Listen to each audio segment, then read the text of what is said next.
In my Ichigo vs Meliodas video, I said I planned on doing another Bleach vs 7 Deadly Sins video in the near future. Well, Season 3 of the 7 Deadly Sins didn't get quite as far as I thought it would, so I had to wait a bit longer than intended to make this video. But luckily, near is a relative term, so nothing I said was actually a lie.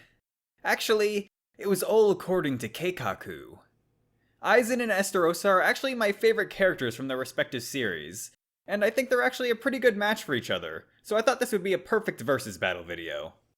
The scenario is Aizen's in his base form, but already has the Hogyoku within him. And Estarossa's also in his base form, but has 3 commandments ready to go when he needs them. So which of these 2 evolving villains will come out on top? Time to find out. First, let's analyze how powerful each of these 2 are in their base forms. Aizen should be comparable to Yamamoto when it comes to power, and Yamamoto was able to use his body to conceal an explosion that was stated to have the power to turn an area many times greater than Katakura Town to ash. It is also very likely Aizen is more powerful than Ulquiorra in his second release state, and as shown in my Ichigo vs Meliodas video, Ulquiorra was dishing out large city level attacks at the very least. Scaling off of these 2 characters, I think it's extremely fair to say Aizen's above city level even in his base form.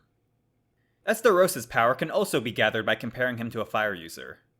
Escanor at the time of tanking Galen's critical over had a power level of 55,000, while Estarossa's power level in base form is 60,000, so he should directly scale to him.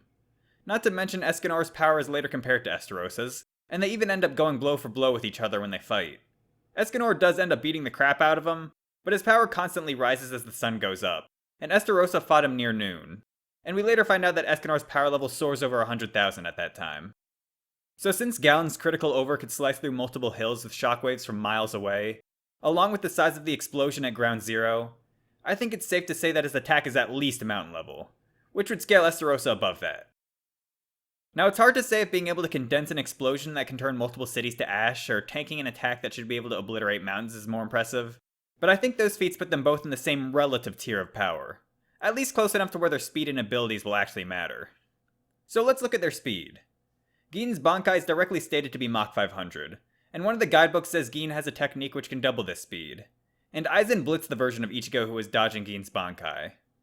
You could argue that doesn't automatically make Aizen faster, as distance and Ichigo being ready are factors to consider, but at the very least it makes Aizen comparable to these speeds. You can also bring up how Gin later says he lied about his Bankai speed, but he was talking about the speed he told Aizen, which we never actually heard. Mach 500 was the speed he told Ichigo, so whether or not that's the lie he told Aizen is up for debate. But the guidebook also backs the speed up as being Mach 500, so I think it's safest just to go with that. Not to mention Gin would have to pick a speed at least relatively close to what it actually is, or everyone would have noticed the speed is way off. When it comes to Estarossa's speed, it's hard to pinpoint, but he should be able to completely blitz Galen, just like Meliodas did, who was even weaker than Estarossa at the time. And Galen was able to completely blitz the 7 Deadly Sins at a time where they were all still considerably faster than sound. Meliodas has even reacted to magical lightning attacks beforehand, so that could theoretically make Galen faster than lightning, which is close to Mach 300. If you want to argue Gilthunder's lightning isn't the speed of natural lightning, Galen was still able to move multiple miles out of Merlin's spellcast range, right as she was about to teleport him. This would imply he could move multiple miles before Merlin can even react, and she could already react to things moving faster than sound. So this would put Galen astronomically faster than sound. As I mentioned, Meliodas completely blitzed Galen multiple times over after getting his powers back, and the gap in power level between Estarossa and that version of Meliodas is actually larger than the one between Galen and Meliodas. Looking at everything all together, I find it really hard to believe Estarossa wouldn't be hitting the triple-digit Mach range and speed. At the very least, his reaction speed should be near that level. So not only do I think Aizen's and Estarossa's power should be relative to each other, I think their speed should be too. So that means their abilities and skill set should be the deciding factor. When it comes to pure hand-to-hand combat, I think Estarossa has the clear advantage.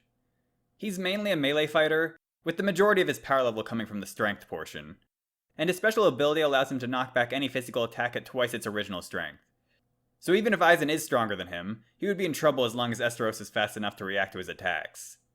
However, when it comes to magical attacks, Estarossa isn't that impressive, while Aizen's a master of Kido, so when it comes to spells, I think Aizen has the advantage. The biggest game changers here, though, are Estarossa's Commandment of Love and Aizen's Kyoka Suigetsu. Estarossa's Love Commandment makes it so anyone who harbors hate in their heart won't be able to fight back against him, while Aizen's Kyoka Suigetsu allows him to put his enemies under complete hypnosis. If either one of these two activate their ability on the other, it's their victory. If Aizen manages to show Estarossa his sword's release, Estarossa would have no chance against someone of comparable power to him using illusions on top of that. And if Aizen's put under the commandment of love, he would be at Estarossa's mercy.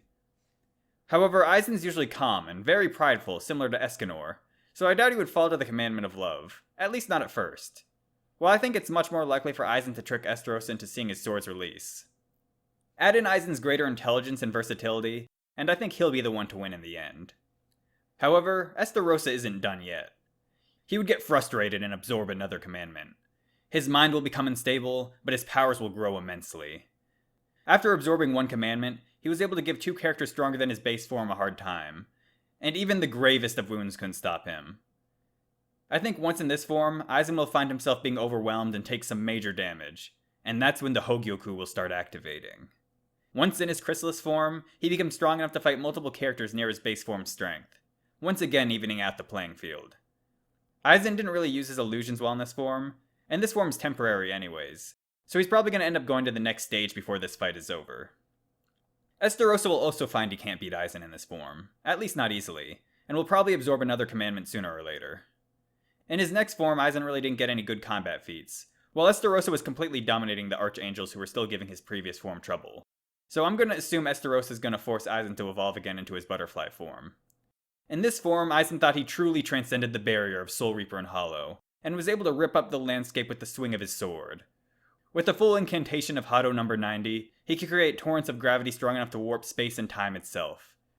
If you add in the fact he can still cast illusions if he wants, I think he's going to have the advantage over this form of Estarossa. Wait, what's this? Estarossa's evolving. It turns out it was Mael the whole time. Now that he has a clearer mind and the power of light, which can cause severe pain to any target that isn't a demon, Mael has a much better chance at victory. However, I still think he's going to need to absorb that last commandment to take on this version of Aizen. With all 4 commandments inside him, Mael has attained some pretty good counters to Aizen. With his Bell of Truth, he can dissipate Aizen's illusions, making this a more fair fight. He can also use illusions of his own now, and can use his Scythe of Silence to stop Aizen from casting any more Kido.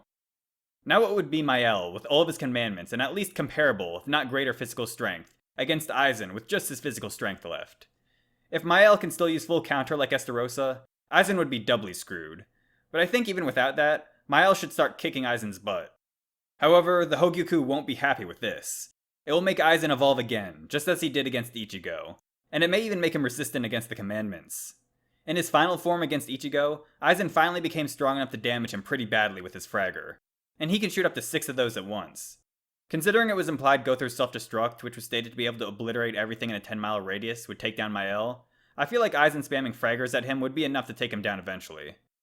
The only thing that Mael has that might be able to damage Aizen at this point would be his Love Commandment attack. However, Aizen is stated to be immortal, and even cutting him in half vertically couldn't keep him down for long. At this point, Aizen would have already grown too strong, and it's virtually impossible to put him down for good. While Mael was shown to have limited stamina and would get overwhelmed by the commandments pretty quickly. So while he put up a valiant effort, Mael becomes a true fallen angel, and it wasn't Estarossa that killed him, but Aizen.